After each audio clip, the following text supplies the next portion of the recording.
Vice President Mike Pence said the U.S. will not decouple from China and will continue to seek a better relationship with the country. The vice president gave a speech on the U.S.'s relationship with China at the Woodrow Wilson International Center in Washington, D.C. on Thursday.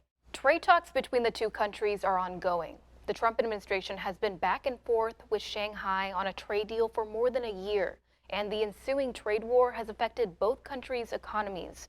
During his speech, Pence called on China to end unfair trade practices that he said have, quote, taken advantage of the American people for far too long.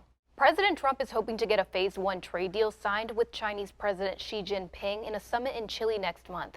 But not everyone is that optimistic. Republican Senator Marco Rubio told CNBC he has doubts a deal will be reached with China. Meanwhile, Pence said the U.S. will continue to seek a better relationship with China. And as we do so, we will speak plainly. Because this is a relationship that both the United States and China have to get right. He also brought up the protests in Hong Kong. Hong Kong is a living example of what can happen when China embraces liberty. And yet, for the last few years, Beijing has increased its interventions in Hong Kong and engaged in actions to curtail the rights and liberties of its people. Rights and liberties that were guaranteed through a binding international agreement.